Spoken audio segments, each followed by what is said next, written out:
Telangana PCC general secretary AP Mithun Reddy గారు ప్రస్తుతం మన దగ్గర ఉన్నారు. ఈరోజు వారి బర్త్డే సందర్భంగా వారు ఎలాంటి నూతన నిర్ణయాలు తీసుకోబోతున్నారు, వారి రాజకీయ ప్రస్థానం అంటే ఇంకా రాబోయే 2 ఏళ్లలో అసెంబ్లీ ఎన్నికలు వస్తున్నాయి కదా, కొత్త నిర్ణయాలు ఏమైనా ప్రకటిస్తాడా, ఇవన్నీ అడిగి తెలుసుకునే ప్రయత్నిద్దాం. సార్, మీకు 21 తరఫు వెళ్ళి ముందుగా happy birthday sir. Thank you sir. Sir, ఇంకో 2 ఏళ్లలో అసెంబ్లీ ఎన్నికలు వస్తున్నాయి.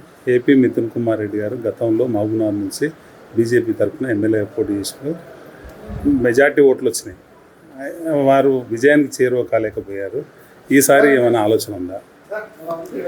ఖచ్చితంగా చిన్నగున్నప్పటి నుంచి మా తండ్రి గారైన మాజీ ఎంపీ జితేందర్ రెడ్డి గారి నేర్పిన బాటలో ఎప్పుడు కూడా ప్రజల మధ్యలోనే వండుకుంటూ ఈరోజు కాంగ్రెస్ పార్టీ జనరల్ సెక్రటరీగా రేవంత్ రెడ్డి గారు, మహేష్ కుమార్ గౌడ్ గారు, మీనాక్షి మేడం గారు అవకాశం కల్పిస్తే ప్రజల మధ్యలో తిరుగుతూ వాళ్ళ సుఖ సంతోషాలలో పాల్గొంటూ ఈరోజు పుట్టినరోజు అయినప్పటికీ కూడా ఎన్నో కార్యక్రమాలు, పెళ్ళిళ్ళు, విందులు అందరు ప్రజల మధ్యలోనే తిరుగుతూ వాళ్ళ మధ్యలోనే పుట్టినరోజు జరిపించుకోవడం జరిగింది. అంటే మామూలుగా గోల్డ్ స్పూన్తో పుట్టిన మీరు ఇంత డౌన్కి వచ్చేసినారు, ప్రజల మధ్యన ఉన్నారు, ఎక్కడో విదేశాల్లో చదువుకున్నారు. ఎట్లా సాధ్యమవుతుంది ఇట్లా కలిసిపోవడం? అంటే ప్రజలు కలిసిపోతున్నారు బాగా. అది మా జితేందర్ రెడ్డిని అడగాలి, మా తండ్రి గారిని. ఆయన బ్లడ్ నాకు వచ్చింది, అది బహుశా బ్లడ్లోనే ఉందేమో. అంటే చాలామందికి ఆసక్తి ఉంది సార్. ఏంటంటే ఈ విషయమైన రాబోయే 2 నెలల్లో అసెంబ్లీ ఎన్నికలు వస్తున్నాయి. మీ తండ్రి గారికి అక్కడ ఏఐసిసిలో కానీ ఇక్కడ రేవంత్ రెడ్డి గారి దగ్గర కానీ ఇటు పార్టీ మీద పూర్తిస్థాయిలో పట్టుంది. మీరుడుక జనరల్ సెక్రటరీ హోదాలో పార్టీ కార్యక్రమాల్లో విరివిగా పాల్గొంటున్నారు. అంటే మిథున్ రెడ్డి గారు రాబోయే 2 ఏళ్లలో ఎమ్మెల్యే టికెట్ ఆశిస్తున్నారా? ప్రజల మధ్యలో వండుకుంటూ పార్టీకి సేవ చేసుకుంటూ ముఖ్యంగా మహబూబ్ నగర్లో కూడా ఇంతకుముందు పోటీ చేయడం జరిగింది. అదే కొనసాగిస్తున్నాం. యంగ్ ఏజ్, యూత్, తిరిగే ఓపిక, తర్వాత సీనియర్స్ నేర్పించిన ఎక్స్పీరియన్సు, ఫాదర్ నేర్పించిన విలువలు, ఇవన్నీ ప్రజల్లోకి ముందలు తీసుకుపోతుంటే వాళ్ళ ఈ యొక్క 2 ఇయర్స్ అనుకో, 3 ఇయర్స్ అనుకో, ఇంక ఎలక్షన్లు ఎప్పుడన్నా రానివ్వండి, ప్రజల మధ్యలో ఉండి వాళ్ళ సుఖ సంతోషాలు మనం ఐడెంటిఫై చేసుకోగలిగితే రేపు పొద్దున మనకు అవకాశం వచ్చింది కాదు, అవన్నీ మనం కూడా ఎగ్జిక్యూట్ చేసుకునే విధంగా, అవన్నీ సరిదిద్దుకునే విధంగా, అవన్నీ కొత్త ప్రణాళికలు వేసుకునే విధంగా మేమంతా ముందలు పోయే ఆలోచనలో మేము ఉంటాం. అంటే మీరు సమాధానం స్ట్రైట్గా చెప్తలేరు, అనేక రూపాలుగా దాన్ని తిప్పుకుంటూ వస్తున్నారు. మిథున్ రెడ్డి గారు అసెంబ్లీ టికెట్కు దరఖాస్తు చేస్తారా అనేది ఉంది. ఖచ్చితంగా చేస్తాను. దాని ముందు ఇప్పుడు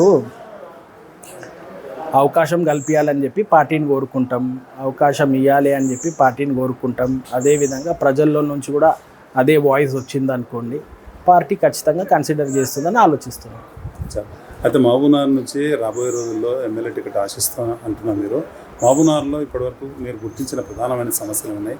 గతంలో పెద్దలు జితేందర్ రెడ్డి గారు ఎంపీగా ఉన్నప్పుడు మనకు ఇక్కడ పాస్పోర్ట్ ఆఫీస్ తీసుకొచ్చారు, లేకపోతే హైదరాబాద్ పోయి క్యూలు కట్టి నిలబడాల్సి వస్తుంది, ఆ బాధ పోయింది. కాటన్ మిల్ సిసిఐ కార్పొరేషన్ తీసుకొచ్చినాయి, ఇట్లా చాలా మెమరబుల్ తెచ్చింది. మీ నోటీసులో ఏమున్నాయి? మీకు అవకాశం ఏం చేస్తారు? పెద్దలు జితేందర్ రెడ్డి గారు ఎంపీ ఉన్నప్పుడు మీరు చెప్పినట్లు పాస్పోర్ట్ ఆఫీసే కాకుండా మొన్న కాంగ్రెస్ పార్టీలో ప్రారంభమైన మైనారిటీ సోషల్ వెల్ఫేర్ బిల్డింగ్ కూడా ఆనాడు జితేందర్ రెడ్డి గారు వేసిన బీజేఎం నుంచే శాంక్షన్ అవ్వడం జరిగింది.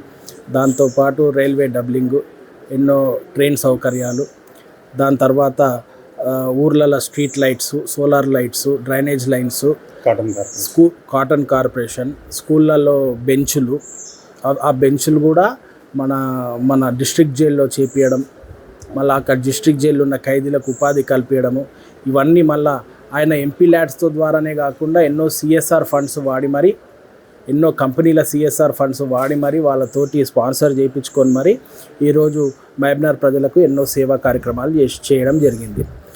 అదేవిధంగా ఇంత ఎక్స్పీరియన్స్ ఉన్న జితేందర్ రెడ్డి గారితో నేర్చుకొని వాళ్ళు చూపించిన బాటలో నడిచి ఏ విధంగా అయితే మేము రేపొద్దున ప్రజలకు కానీ, యువకులకు కానీ, పిల్లలకు కానీ వారి భవిష్యత్తు కోసము, మహబూబ్నగర్ ప్రజల అభివృద్ధి కోసము ఏ విధంగా మేము చర్యలు తీసుకోవాలో ముందుకు పోతాం.